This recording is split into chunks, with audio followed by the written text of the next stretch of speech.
Hey everybody, this is Mathew Laborde coming to you on Christmas Eve with the top 5 commercial real estate owner mistakes of 2019. So in 2019, thus far, I've done about 84 transactions. There's still seconds left on the clock, so hopefully I'm going to get that number up. But in those 84 transactions thus far, I have seen a lot of good and a lot of bad. And here are 5 things that I would like not to be repeated in 2020. So, number 5 is not closely reviewing registered persons provisions in listing agreements. So, this is admittedly incredibly meta. This is the most meta item on the list, but it struck a chord with me. It's really important, so I decided to include it. All right, what does that mean, registered persons provisions? Where if you own commercial real estate and you've listed it for sale or lease, when that listing agreement is terminated or expires, that usually there's a provision in there that says the prior broker can list a few names, certain names, and if a transaction takes place within a set time period from the listing agreement expiring, then you have to pay the prior broker. Where that could be problematic is, let's say you didn't like the prior broker, right? They didn't do a good job in your estimation, and you hire a new broker, and you're so jazzed up about it, you're super excited. You know, this new broker's got a lot of energy, and you're telling them, hey, I want you to really make sure there's no stone left unturned. Make sure you market this to its fullest extent. Our last broker didn't do it. That's why we're choosing you. By the way, here's a list of 20 names that if they do a deal, you're going to get paid 0. Well, your current broker's not going to like you that much and not going to like that fact that much. So what do? You make sure that if you're going to have registered people, that you make sure that they are earned by the prior broker and not just a list of names that the prior broker picked out of a hat. Okay, so in 2020, what you'll do is consider limiting the provision in terms of length. The time period, typical time period, is between 180 to 365 days is a reasonable registered person's time period. Next, and most importantly, limit who is eligible to be a registered person. So you don't want it to just be anybody that the prior broker even dreamed of or thought of reaching out to for your property. You want it to be people that they've earned, right? You know, that they've earned the right to register. So consider limiting it to maybe prospects that have toured the property or prospects that have made an offer on the property. That's a good way to limit it to people that are justifiable. Okay, next, just clearly spell out how much commission is paid to the prior broker in the event a registered party buys or leases the property, and how much is paid to co-brokers or your next broker, right? Just clearly make sure that's clearly understood prior to signing your listing agreement. All right, number 4 is making it hard for the prospect to do business with you. This really goes without saying, but I've seen it enough that it warranted being on this list. So in 2020, consider being quick to respond and having property details ready to go. So especially on offers, when you get offers, and when you get inquiries for information about the property that help people, help a tenant or buyer make a decision, you need to be quick to respond with that information. And because we all know time kills deals. So be quick to respond, see more deals go through, hugely important. Let's make that a very quick response 2020. All right, number 3. A big thing that I see is not having a social media strategy and presence. And where this plays out in 2 particular areas, the most that I see is when you drive when you have a retail center and you're thinking about, you have the opportunity to build a brand and drive traffic to that retail center, right? Maybe you're highlighting your current tenants, specials that they offer, services that they offer, sales that they've got going on, what have you. You might be highlighting that. You might be highlighting events going on in or around your shopping center. Maybe there's a farmer's market that meets every week. Or you can highlight when the Christmas decorations go up. Whatever it is, start building that brand on social media. It's free.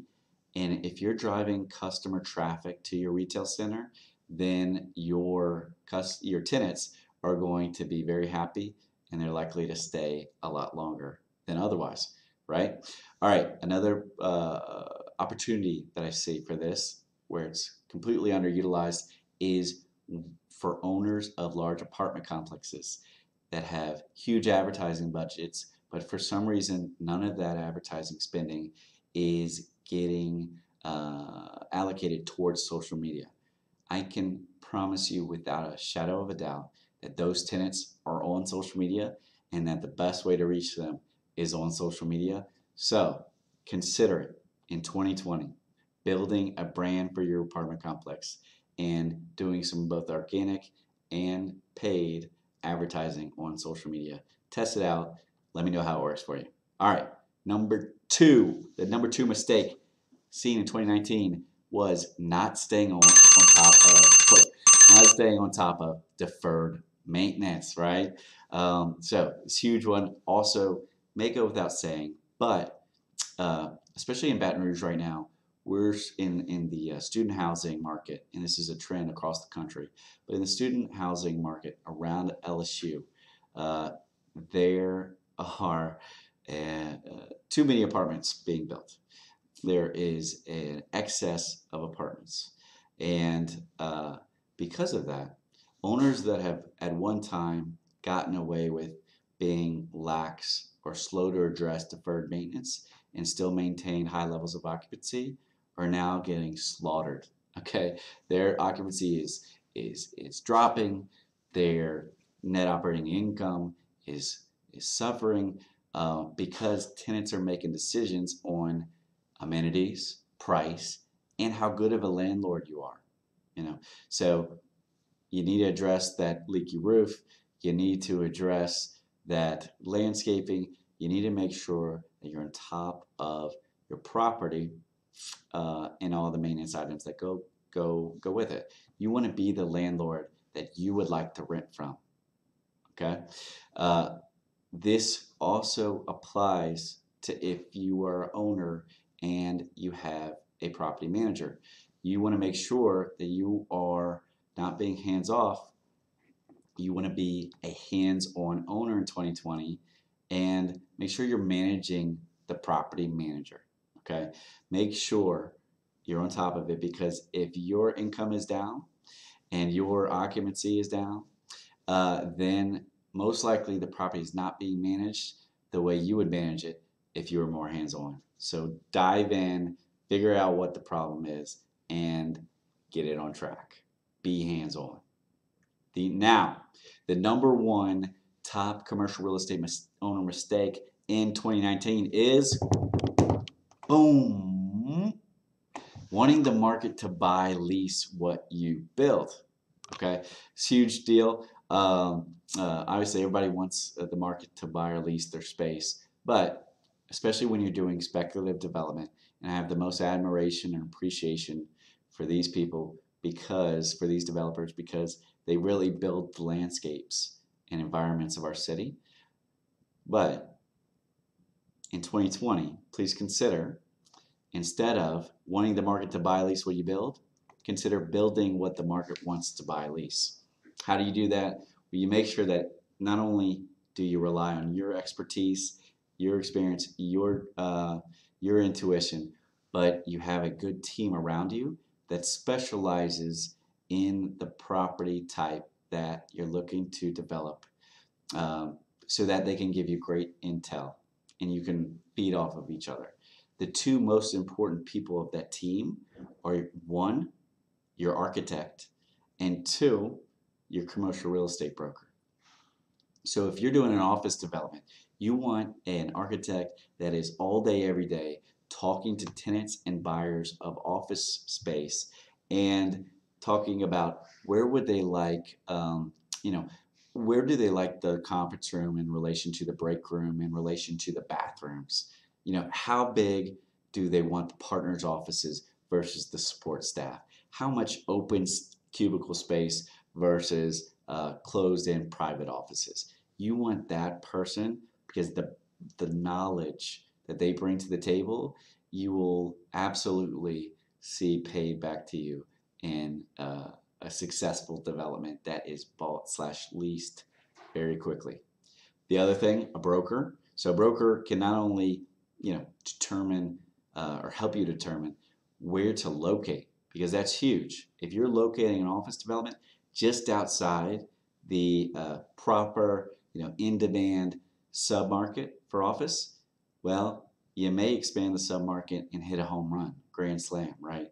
Or you may get slaughtered, right? You might get killed because office tenants are just not really attracted to that area in the price point that you're aiming for. So bringing a broker in that's dealing with office tenants and buyers all day, every day, and knowing where they want to locate and what kind of look, feel, layout that they're seeing, in demand from their clients is invaluable.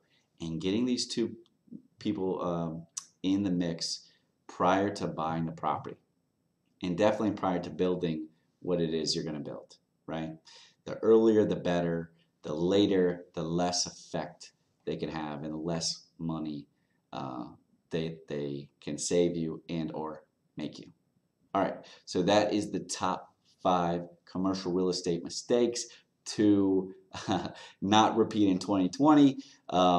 Everybody, I hope you all have a very, very Merry Christmas and a Happy New Year. Signing off now from Elifin headquarters. Thanks.